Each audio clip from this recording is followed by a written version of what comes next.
guys and gals, Never here from Drake Wing Gaming, and something on Twitter, the Gaming Dragon. Today I'm coming back at you with the Let's Play episode of the Lion Follies. So yeah, let's go ahead and jump right back in, shall we? Alarm chain, you were up, and let's go. My god, sir, are you alright? You hobble after him, only to find him planted among the gravel in a nostalgic sprawl with legs jutting from the ground. And before you could offer assistance once more, he pops himself out, a handstand pose revealing his unamused expression. Strike! You revealed an exit! Most admirable work, sir! Yes, as intended. Thank you for the vote of confidence, I reckon. Branicek leads the way deeper through the mines while matching your hobbled pace. His look backs towards you are frequent and depict furrowed brows of concern. During one look back, he seems as if he's wanting to say something before splashing down into a pool of water, his left leg sinking down, forcing him to pull up to reveal his waterlogged thigh. Careful, sir. You don't look like a strong swimmer. Can swim just fine, thank you. Not that it's needed. He points towards the forward path and notes the collected pool of water. While deep, is no issue for a 7-foot-tall lion like himself. Your shorter stature and girth, however, along with the aforementioned injury, makes it a perilous task turned potentially fatal should the water shift suddenly. Come back over here, lad. So I wade both of us across. You okay with getting soaked? Yep. We can start a fire using some of my kindlings once we cross. Branicek seemed confident in carrying you, but you were also a Hrothgar of a sizable girth. Though more petite than this man of muscle, carrying you can't be considered an easy feat as he claims. If I could offer a suggestion... Let me climb onto your chest. You climb onto his chest before he could protest, slinging your arms around his trunk-like neck and twisting your legs and tail along his waist. This was rather comfortable and still allowed Branicek to use all 4 of his limbs. Nah, this ain't gonna work. Why not? Well, because you're really close and our cheeks be touching and, Bran continued to stammer as you feel his body slightly warming up. Maybe I've upset a sore spot. Sorry, old man. He scowled, then shook you off with a huff, turning away to readjust his leather jacket while snorting words of displeasure. Guess the cheeks area is off limits. I'll hang on to your back. You sling yourself around Branicek's back, hanging on with dangling arms and legs. I don't know, this doesn't seem very comfortable to wade through water. You might tip over, sir. Never mind that. I look ridiculous carrying you like this. Is that really a concern when it's only us two at present? Of course, Queensguard must maintain his pride if nothing else. You never know who's watching. Carry me like a bride. He stammers, turning a shade of pink. You thought not possible for a Hrothgar. Don't be using that word so easy-like. It's sacred. You mean bride? Yes, a bride, groom, a lifelong mate. It's all sacred, so very, very sacred. Uh-huh. Just stay here and let me find some floaty thing across the water for you to cling on to. Okay, I can handle being alone, vulnerable, and without ample protection from the elements or roaming monsters while you're away. Urgh. Fine, I'll just carry you.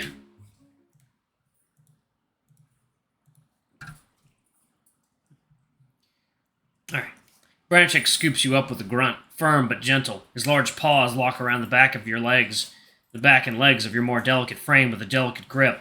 You find it easy to rest upon his broad shoulder as he begins scooting through the water in a steady pace. Slow, deliberate steps so that the currents avoid agitating your sprained ankle.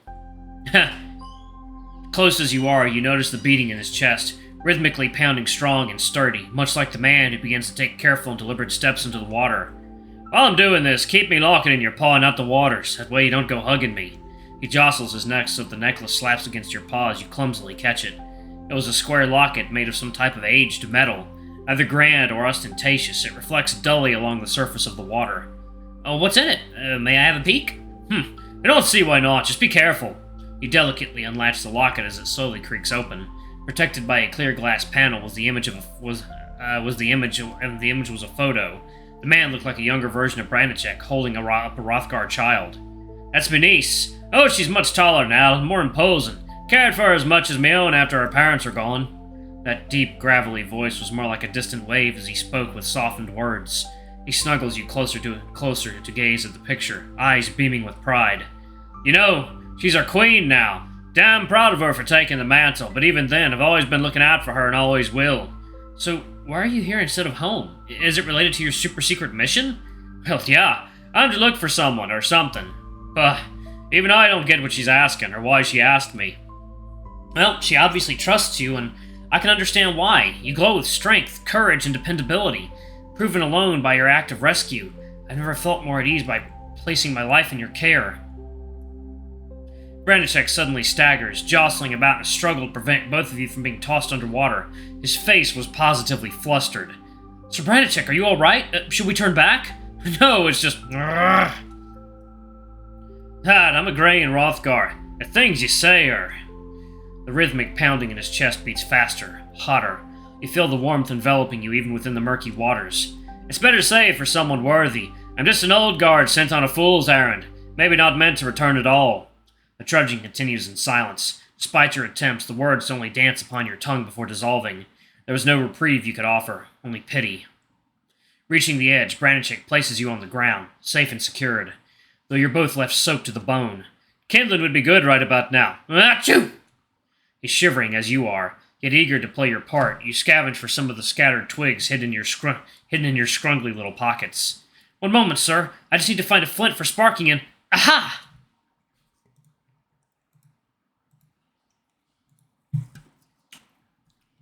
Branicek's gaze widens in shock as he watches you behold a bright red object from the corner and strike it against the wall. You would later be told said object was a bomb's core, which is highly explosive. Ha! No! Kaboom! Some time later, the warmth of the crackling flames envelops you, a boon in these hard times, offering some reprieve from the chilling gaze of the irate Rothgar sitting across the flames. Mr. Branicek, sir? Branicek does not respond. He merely grumbles and grooms his sizzling face fuzzles. After shielding you from the consequences of your own ignorance, you are gifted a scene of Branicek hopping about before tossing himself into the pool of water. As it turns out, the man was quite flammable, and could perform quite an elaborate jig with the right persuasions. What were you doing alone in the wilds? You've no right to be out and about without an escort. No survival skills to speak of. I was gathering tea leaves. It's how I make a living. And I may have been ostracized by the larger community of war disciples who'd normally escort me in such ventures. As to why, it's probably not a mystery. Bran looks from beyond the flames to see your huddled form. He rumbles out a huff of air. Come on, lad, don't be so hard on yourself. You're, He scratches at his noggin, tufting at his fur in a contemplative grunt. He snuffs out the campfire before speaking up once more. You just got a different way of doing things, is all. Find a partner that matches your pace. A partner like you? Yeah, a partner like... Wait, no! I meant a livestock herder or nursemaid. But you're Branicek Rajka, brave and loyal Queensguard, defender of the common folk. Who better than to traverse these perilous fields than a man of your massitude? He crosses his arms in an unassuming grunt, but hiding beneath the bristle of his stash, you detect a slight grin. Well, brave and loyal and massy as I am, I don't know if me services can be so readily available. Because of the sacred mission entrusted to you by your queen, it was to, find me a mate. Right, find you a mate. Branicek scowls with eyes aflare upon his realization. Wait, no, I didn't mean a mate. I'm to find a date. That's not... Your eyes sparkle as you lean forward towards the guffawing bachelor. Branicek matches your pace by leaning away, steeling himself once more for your incredulous inquiries. You have a preference? Preference? Perhaps a dapper man in one arm, a dainty lady in the other, or a mismatching of the various standards? I've never given it much thought. Excuse me, truth be told. Branicek motions his paws in the air, shaping a figure as you can practically hear the cranking of old cog machines. Someone soft would be nice, a good listener, with kind eyes, a gentle smile. You know, a mate you just want to hold close and keep safe. As you listen intently, you softly press your palms together. Your eyes take upon a kindly sheen and your muzzle curls into a gentle smile. Branicek jerks away. I have nothing more to say.